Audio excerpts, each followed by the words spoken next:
Bon, moi, je pense que le ministère du Tourisme devrait être attaché au transport aérien parce que le tourisme ne peut pas aller sans le transport aérien, sans les transports aériens. Bon, je pense que vaut mieux tard que jamais, il fallait le faire depuis très longtemps. Ça a toujours été, en tout cas, mon point de vue. Je n'ai pas d'a priori ni point de vue à donner par rapport à ça.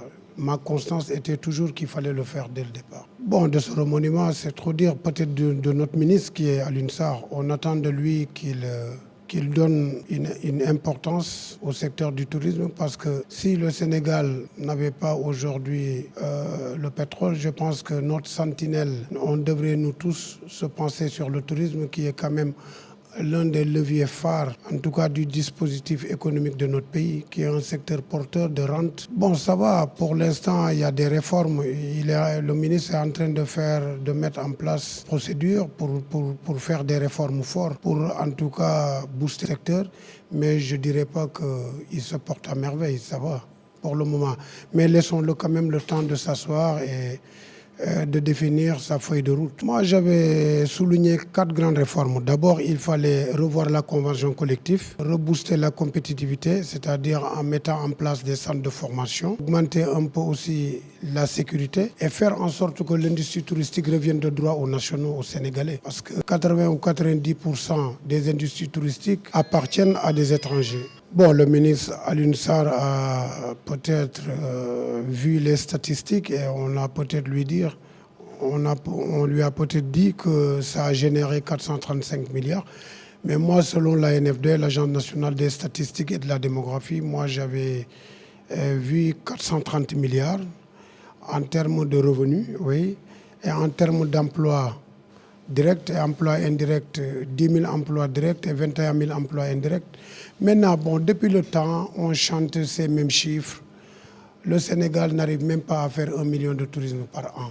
Moi, je pense que le ministre Alioune Sarr devrait aujourd'hui prendre la balle au rebond, faire en sorte que ce secteur-là soit un secteur de premier rang, un secteur que l'État sénégalais puisse prendre au sérieux. Parce qu'un secteur qui génère autant d'emplois et d'argent, il n'y a que le secteur du tourisme qui peut te le donner. Ça devrait être le premier secteur dans notre dispositif économique. Maintenant, nous, en tant qu'hôteliers, ce que nous attendons de Alioune Sarr, nous attendons de lui beaucoup de choses. La première chose, c'est que ceux qui travaillent dans le secteur du tourisme d'abord, qu'on puisse les rémunérer comme il faut. C'est-à-dire changer les textes, la convention collective qui est caduque, qui n'est ni conforme ni en phase avec le coût de la vie. Depuis Mathusalem, la convention n'a pas été revue à la hausse et Dieu sait que nous savons tous que le coût de la vie a augmenté. Ceux qui travaillent dedans, c'est les créateurs de richesses et ce sont des Sénégalais. Alors, pour qu'un secteur se développe, il faut d'abord que les gens qui portent ce secteur-là vers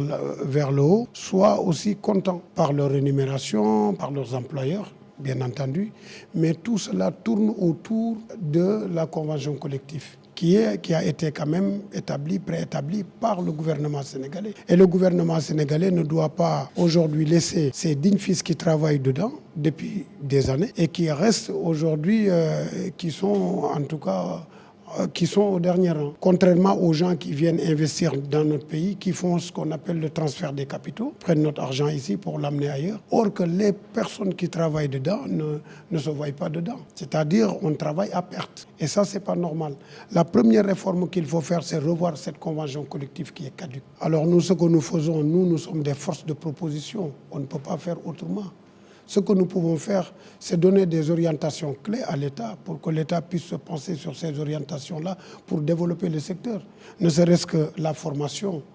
Tu ne peux pas développer un pays sans que les ressources humaines suivent. Par exemple, nous avons des écoles hôtelières qui font que de la théorie, mais il n'y a pas de pratique. J'avais dit dans une interview qu'il fallait mettre en place des restaurants d'application et également mettre en place aussi des cuisines d'application et des hôtels d'application pour que la formation soit en adéquation avec le besoin réel du secteur. Il faut hausser les ressources humaines. Je ne peux pas être optimiste dès lors que la destination Sénégal elle est hyper chère. Le coût de la vie au Sénégal est hyper cher. Les gens vont ailleurs. Et nous avons les mêmes potentialités ailleurs. Quand tu pars au Maroc, tu pars même aux îles du Cap-Vert. Le Maroc aujourd'hui, ils sont à 12 millions de touristes. Les îles du Cap-Vert, ils sont presque à 5 millions ou à 7 millions de touristes. Le Sénégal, même pour 1 million de touristes, on le dit toujours, mais on n'arrive même pas à 1 million de touristes. Rien du tout. il n'y a que l'État qui peut aujourd'hui booster ce secteur-là en baissant les taxes aéroportières. La destination Sénégal, tant qu'elle restera aussi chère, les gens ne viendront pas au Sénégal. Même ne serait-ce que sur le tourisme religieux, on peut également énormément drainer du monde. Tu as Touba, tu as Ndiassane, tu as les Layènes, Medina Baye, etc., etc. Tivaouane, tout ça, ça draine du monde. C'est hyper cher. Et tant que l'État sénégalais n'a pas compris ça, nous resterons toujours en dernière position. Mais comparé, quand tu me dis un secteur qui génère 400, toi-même tu l'as dit, 435 milliards, qu'est-ce que 30 millions de francs CFA peut faire dans un secteur pour le booster? Nous avons une agence nationale de la promotion touristique qui ne joue pas son rôle comme il faut. Écoutez, nous avons, vous savez, la première destination touristique dans le monde entier, c'est l'Allemagne. La deuxième destination, c'est l'Angleterre. Et la troisième destination, c'est la France. Nous n'avons même pas des bureaux de promotion touristique sur ces deux gros marchés émetteurs, qui sont l'Allemagne et l'Angleterre. Quand tu ne peux pas vendre la destination sénégalaise, on n'est pas présent sur les grands marchés émetteurs. Comment voulez-vous booster un secteur? Ce n'est pas possible. L'Agence nationale de la promotion touristique ne nous a même pas donné un bilan. On ne sait même pas son importance dans le secteur du tourisme. Or qu'il devrait jouer un rôle moteur pour développer ce secteur-là. Donc, moi, je ne suis pas optimiste pour atteindre, en tout cas, ce taux de rentrée touristique en 2020. Je ne suis pas optimiste. C'est qui Bamambao?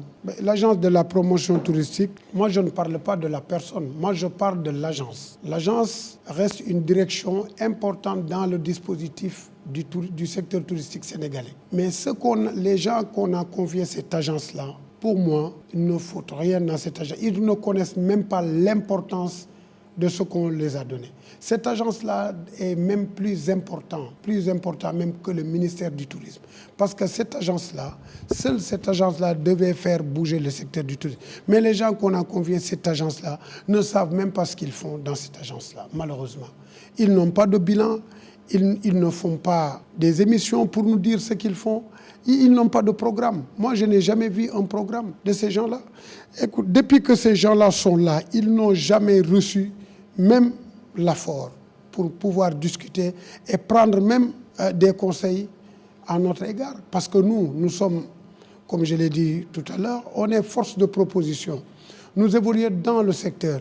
Ça fait longtemps que nous travaillons dans le secteur et tout ce que nous avons aujourd'hui, c'est le secteur qui nous a donné ça. Et nous sommes des dignes fils de ce pays-là. Tu ne peux pas quitter ailleurs, nous trouver dans un secteur et vouloir toi-même aller avec tes propres idées, sans aujourd'hui associer les professionnels qui sont dans le secteur-là. Donc, cette agence-là, malheureusement pour moi, ou malheureusement pour eux, elle ne sert à rien. Un ministre reste un chef d'orchestre. Alioune Sarr, il était au commerce, on l'a redéployé au tourisme. Je crois qu'il a trouvé des techniciens là-bas, mais il faut qu'il prenne des orientations. Alioune Sarr, aujourd'hui, il a eu une chance, c'est que quand il est venu, il a fait appel aux professionnels, en l'occurrence moi-même ou d'autres personnes.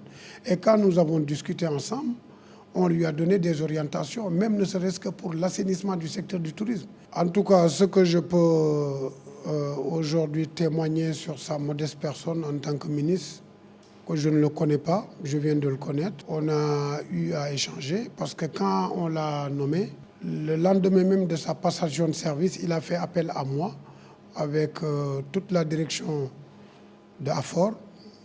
On est parti le voir et il a manifesté une volonté d'appuyer le secteur-là et de travailler au mieux pour que le secteur se développe. C'est déjà un grand pas. Mais ce que je lui dis, quand tu veux aujourd'hui travailler un secteur, il faut venir avec des idées claires, des idées novatrices. Comme je l'ai dit, sur les 4 réformes. D'abord, comment faire pour promouvoir la destination Sénégal avec ces marchés émetteurs-là. Booster la compétitivité, faire des réformes aussi sur les grandes écoles hôtelières, sur la formation et aujourd'hui aussi renforcer la sécurité. Maintenant, et assainir également le secteur du tourisme. Comme je lui disais, que les gens qui étaient autour de cette table-là ce jour-là, je lui dis, monsieur le ministre, pour assainir le secteur, il fallait associer les délégués de quartier.